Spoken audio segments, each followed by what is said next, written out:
This is Dennis Ramundi. I'm here with my co-host, Phil Goldberg, author of American Veda, our podcast, Spirit Matters Talk, found at spiritmatterstalk.com. Our guest today, Dr. Robert Atkinson. He is an internationally recognized authority in helping people tell their life stories. He is a pioneer in the development of the life story interview methodology and among the first to apply Joseph Campbell's classic work on the mythological journey of the hero to contemporary personal myth making. His latest book, The Story of Our Time. Robert, thank you so very much for taking the time to come on and speak with Phil and me today. Thank you. Pleasure to be here. Bob, we want to talk about your book and the provocative thesis of the book, but let's first talk about you and how you came to the work you do as a scholar and writer and teacher. You had some associations with some rather interesting people back in what must have been an interesting youth. Tell us how you came to the work you do. Yeah, I can begin in a number of places, but it kind of really it goes back to my childhood when when my grandmother was living with us for a few months out of the year, and I was only 9 years old at that time, and I was really taken by her devotion to her daily practice, and I didn't really know what it meant to me at that point, but it stuck with me, and it really led me in a direction that ended up to where I am today, and that became a little more full-blown in college when I majored in philosophy, and then I went on to do my own independent study of the world's religions, and got a master's degree in American folk culture, and continued doing my own study of the world's religions. Meanwhile, after I did my master's thesis on a Catskill Mountain farmer singer, I met Pete Seeger, who was at that time launching the Clearwater to sail up into the Hudson River to clean it up. And he invited me to come along on the maiden voyage of the Clearwater from New York to Albany. And I ended up being the only non-singing crew member on that voyage, and got to spend the whole, live with not only Pete, but other singers like Ramblin' Jack Elliott, Don McLean, Gordon Bach, a bunch of others. And we actually got to Albany the weekend of Woodstock. So a few of us went over there. The captain of the sloop, David Anapu, or Alan Anapu, knew David Crosby, so he wanted to go over to Woodstock and see him. So we went over there, and that was you can imagine what kind of experience that was there. But I spent the summer working with the Clearwater, and then that fall, Pete Seeger actually helped me find a cabin in the woods to live in that fall, and I did a research project for the sloop restoration to build out the history side of the traveling exhibit that followed the sloop up and down the Hudson River. And I interviewed a number of family members of old sloop captains. And then that fall, I couldn't stay in the cabin through the winter because it wasn't heated. And I ended up staying as a guest in a nearby Franciscan monastery. And one evening, I decided to go down into New York City, and I was walking along 8th Street, and I looked in the 8th Street bookshop window. Oh, I know that place. Yeah. And this book jumped right out at me, and I went in to find the book in the store, and Is that 8th Street and 5th Avenue? Yeah, I believe so. I know the bookstore also, yeah. A lot of esoteric books. Yeah, that's an iconic bookstore for the village. And so I was reading this book that I pulled off the bookshelf, and I looked up at a bulletin board right in front of me, and there was a poster announcing a talk that evening by Joseph Campbell, whose book I was reading at that moment. And I looked a little bit closer at the flyer and realized that I had just enough time to walk over a couple of blocks to Cooper Union. Mm. And I got the book and walked over and sat down in front row, and the great hall filled up all around me, and I started listening to Joseph Campbell, and it was just like I was the only one in that great hall, but what he was saying made so much sense to me because that was what I was living at the time. He was talking about the pattern of the mythological journey of the hero. And so afterwards, I waited until everybody else had their chance to say hello to him, and I went up and introduced myself and just told him how much what he had to say meant to me because it was part of my experience.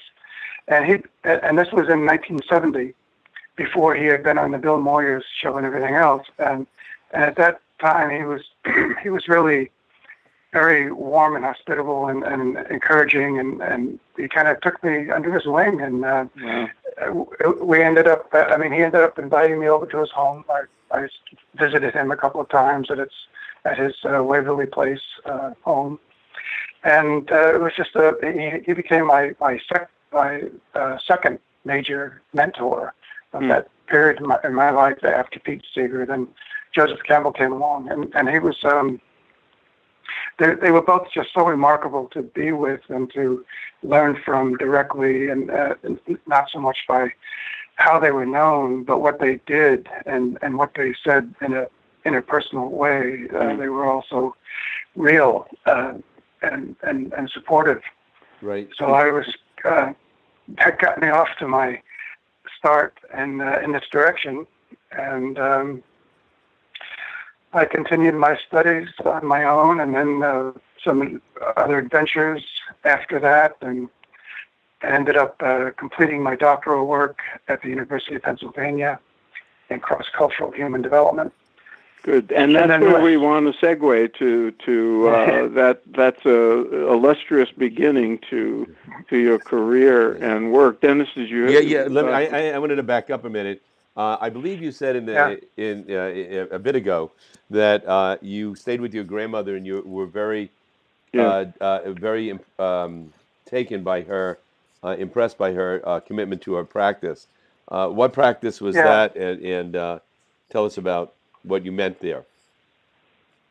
Yeah, that was when I was growing up. I was 9 years old, which would have been the mid-50s or so, and she was fairly traditional for that time, and so she was her daily practice was to read the Bible in the upper room every day privately.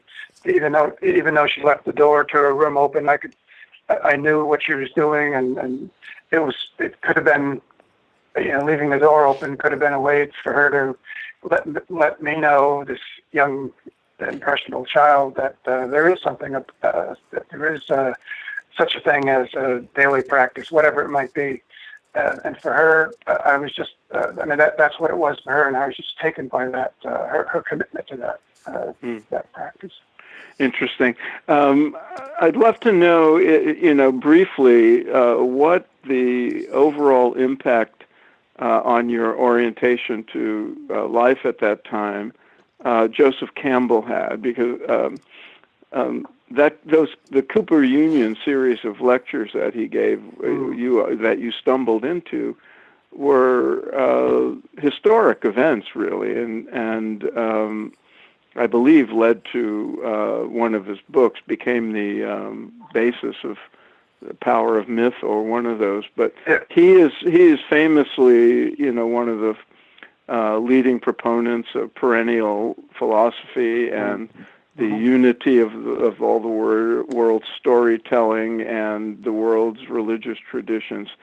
Is that the kind of orientation that led you to the work you do? It is, very much so. It's amazing how much being in the midst of that mythological journey myself, and then learning from him directly, as well as his writings, how much of an impact that really did have on me at that time. So one of the one of my visits to his Greenwich Village home included him giving me a signed copy of the Mask of God created mythology, the final volume in a series that he spent many years working on. And one of the like in the dedication part of that book, he wrote something that really stayed with me and became a signpost and direct, served as a way to direct my journey from then on. He said, in writing that series, The Mask of God, he said, "A thought I have long and faithfully entertained of the unity of the human race, not only in its biology, but also in its spiritual history, which is everywhere unfolded in the manner of a single symphony, with its themes irresistibly advancing to some kind of mighty climax." And that's definitely the kind of basis of what has become my worldview. And the other, interestingly, I'm now in a little town right next to Pacifica Graduate Institute, which is where his works are held now. Yeah. And I picked up a bookmark from there the other day with another of his quotes that addressed that same theme. He also said, "The only myth that is going to be worth thinking about in the immediate future is one that is talking about the planet, not the city, not these people, but the planet and everybody on it. That's my main thought for what the future myth is going to be." So yeah, he definitely led me in that direction I am today with those kinds of understandings.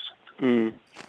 Are you, Robert, optimistic about what's taking place now, or pessimistic when we look at the world? And obviously, I believe Phil, Phil and I both share your desire for a better world. But how are you feeling now? Not just about looking at what's going on locally, just in the States, with politics and all of that, but internationally. You can focus on good and bad, but ultimately, do you think we're moving in a good direction or a bad direction? Because I think you can make an argument for both. Oh yeah, definitely. You can make an argument for either one, depending on the perspective you're coming from in making it. But I do happen to hold a very optimistic viewpoint, and my hope is that the book becomes a source of hope for people around this kind of issue or question. But tell us why you're optimistic. Yeah, it really. I mean, I and this new book, The Story of Our Time, really takes a big picture look at what is going on. I mean, if we get lost in the immediate goings on of the day, it does become overwhelming. But if we take a big picture look and kind of step back and look at evolution from a long-term perspective, we can easily see how we are evolving toward from a consciousness of duality toward a consciousness of to a recognition of the interconnectedness of all things, and ultimately to a consciousness of oneness. There's a real thread throughout evolution and throughout our history that takes us there. And Phil, you referred to this earlier. It's all a major part of the perennial philosophy and the great chain of being. That's another stream of thought that is very hopeful and optimistic because of its basic premise that evolution is progressive, and evolution is built upon the concept of perpetual progress. Even though, as we're seeing today, there are ups and downs and dips and leaps. I mean, there are what I guess we could call both dips in consciousness and leaps in consciousness, and we're in the midst of a time where those two parts of the process are converging. And so seeing it only from the perspective we're in today is really what I would think of as short-sighted. We can look back to see how we've got to this point, and we can also take that and look ahead into the future to how we're going to eventually get to a place that all the world's wisdom traditions have seen, where we are living into a time of peace on earth. No one can say how long it's going to take to get there and what other kinds of difficulties there'll be along the way, but it's really up to us. And the bottom line is that the dips that we're experiencing right now are a really critical call to action on the part of any and all of us. Let's get you to elaborate on a couple of those points. First, you're not the only person who sees that the humanity has evolved in consciousness gradually toward a more pluralistic and globalized state of consciousness where we see more of the unity. You've documented the pathways to that in your book. And at the same time, you just said, it's up to us. Now, a lot of people who sort of look at the overall thrust of evolutionary history make it sound as though the kind of unified awareness and sense of kinship that you point to is inevitable. You're saying, no, it's up to us. How does the individual action and the collective action play into what might be seen as a kind of abstract process of evolution? Well, it is up to us in the sense that where we collectively and individually end up is ultimately based upon a perspective and an attitude. And so in the book, I have a chart that is about how the consciousness continuum can lead to opposite outcomes.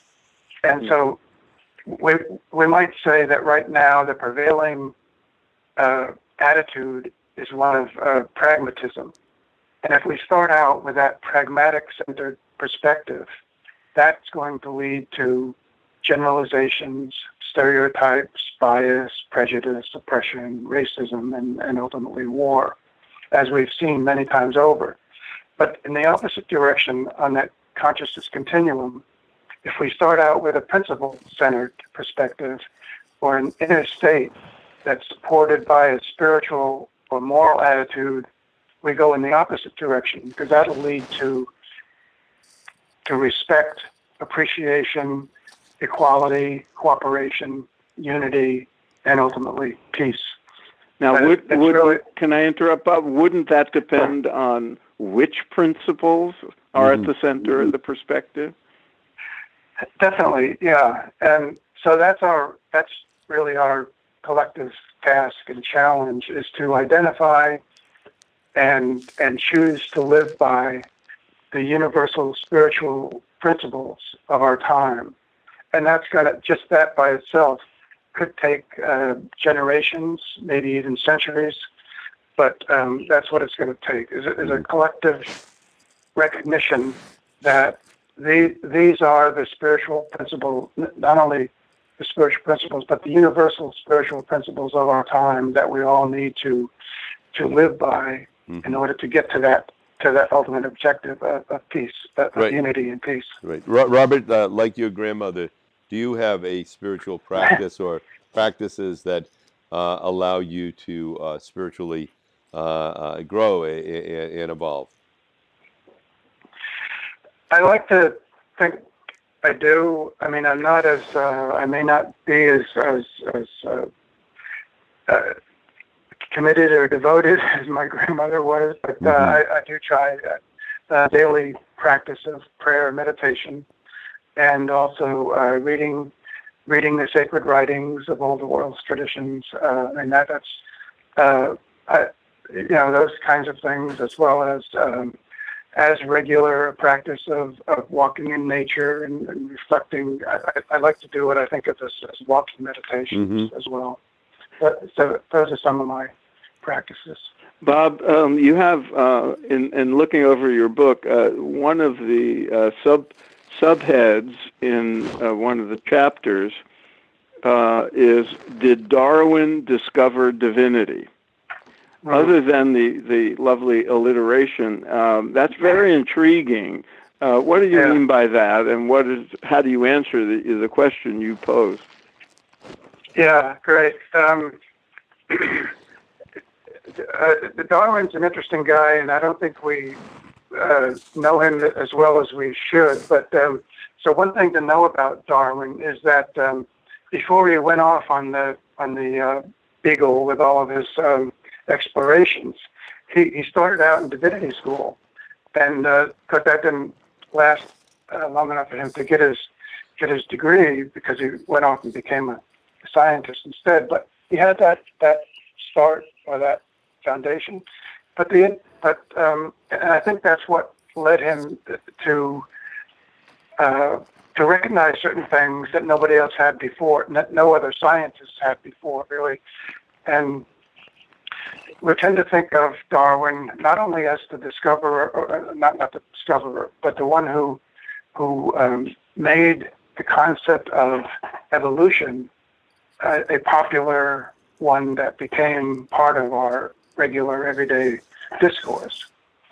But beyond that concept of evolution, he had and also beyond his idea of the survival of the fittest, he had a understanding of evolution that went from the most microscopic to the most universal.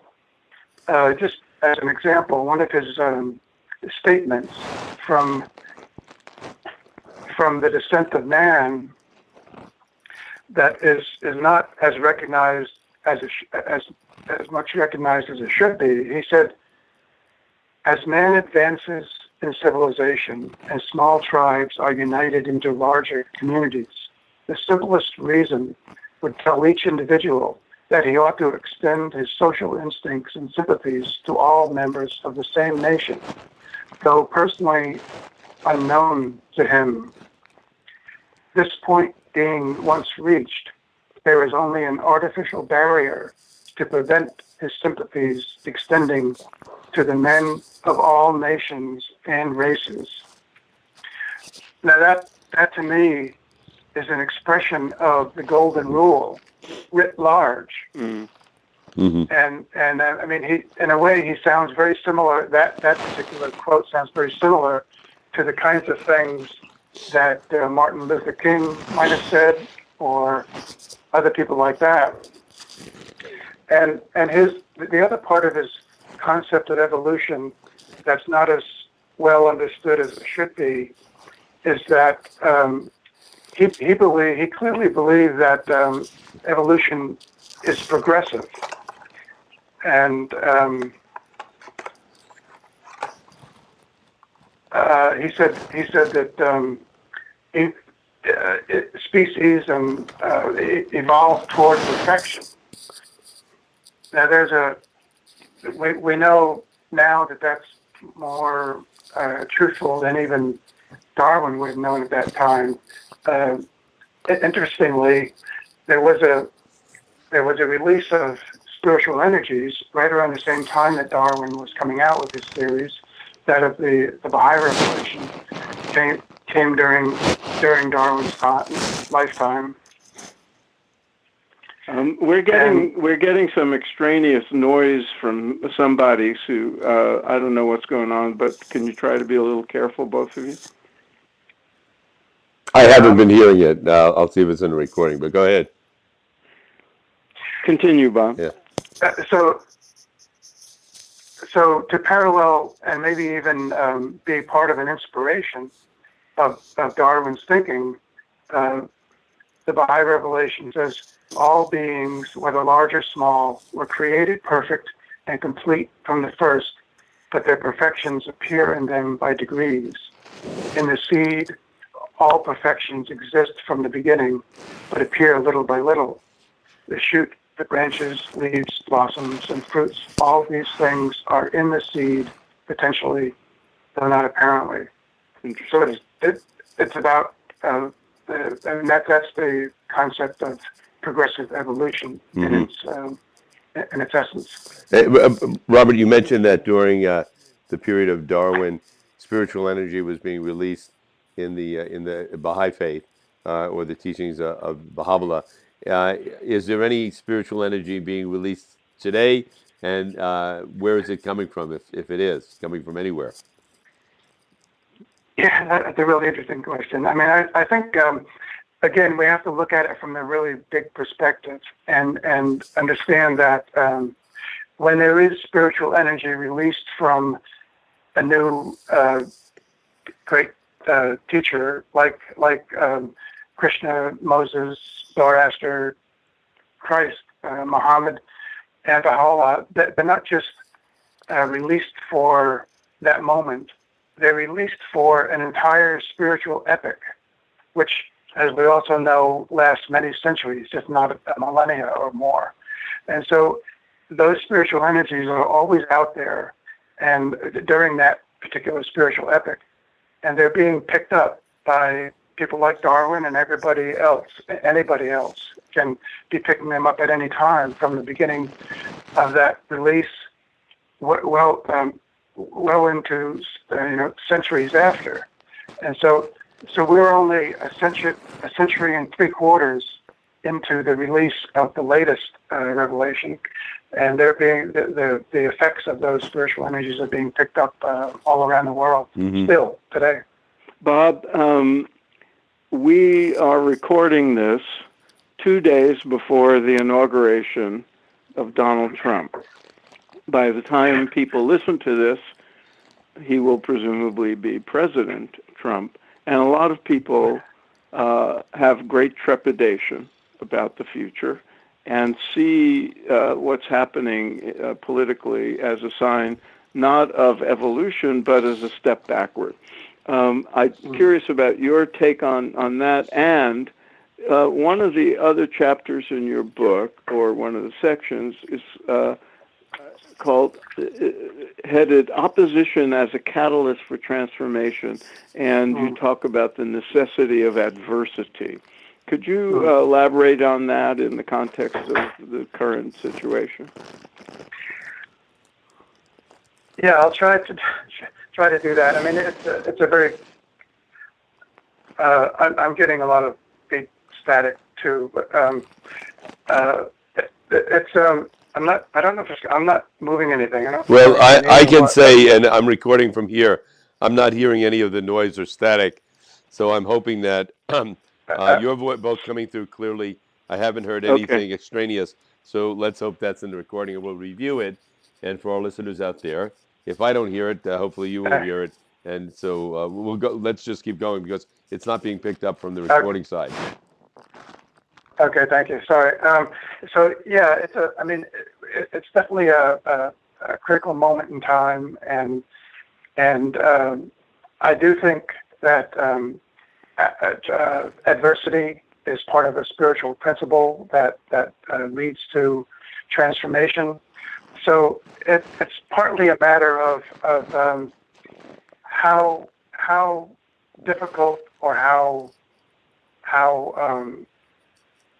bad things will get before they start getting better. But based on that spiritual principle of opposition as a catalyst to transformation, we know that especially with the clash of opposites, that will lead ultimately to transformation.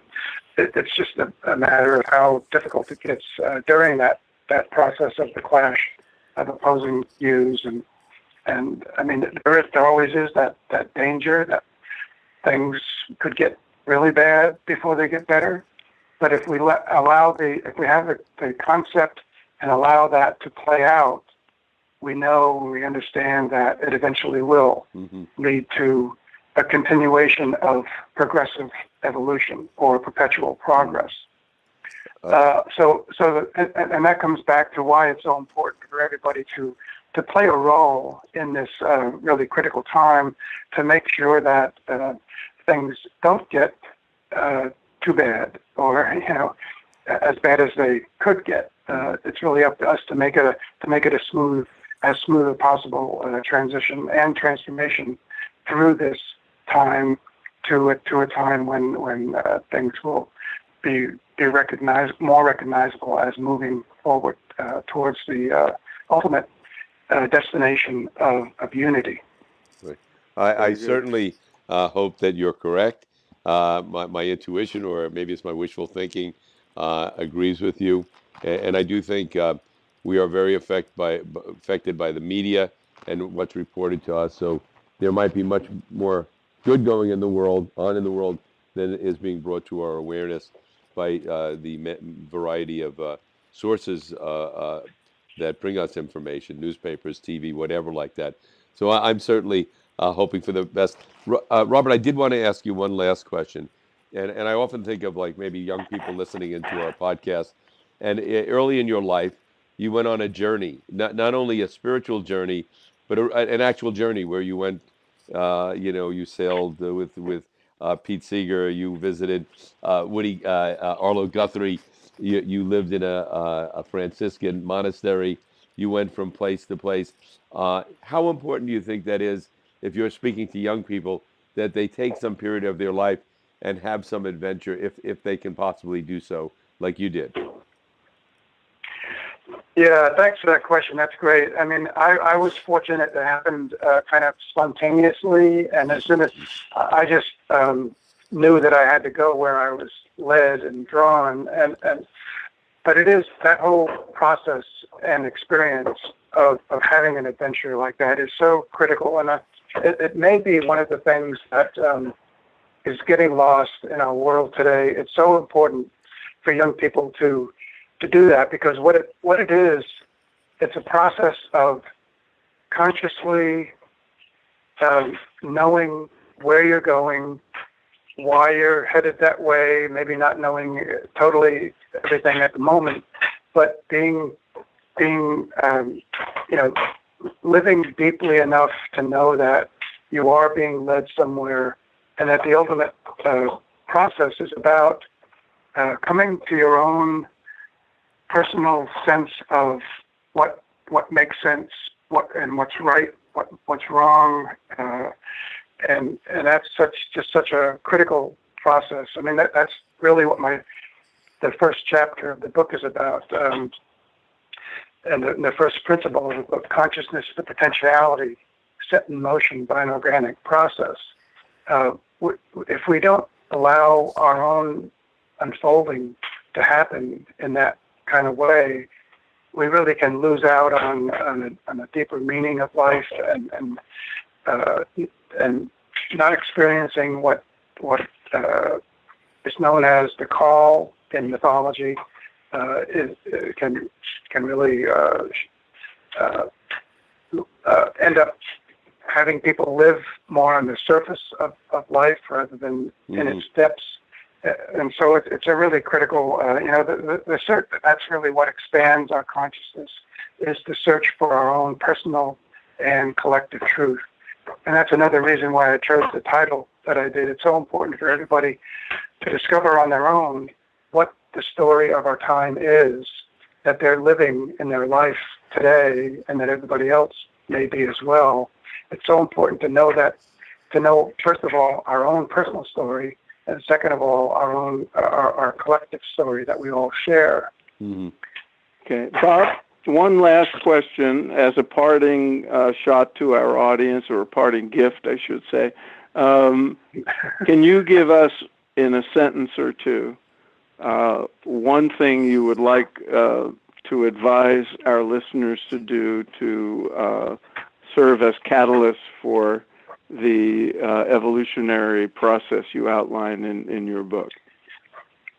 Yeah, that's a really important one too. I mean, there's so many things we can each do. We have to find what works best for us. But I think, again, with the big picture part of it, I like to think that we're all of us, whether we know it or not, are part of the global movement of our time. And I happen to think that that global movement of our time is about building a culture of oneness. So if people can look into that, discover whether or not and how that is the case for each of us, then our challenge and responsibility really is to become part of that global movement of our time and figure out how we can each contribute to building a culture of oneness. Thank you. Really, Go ahead. okay, that was it. All right, Robert, thank you so very much for your time. And again, we recommend the book, The Story of Our Time, author Robert Atkinson, our guest today. Thank you so much, Robert.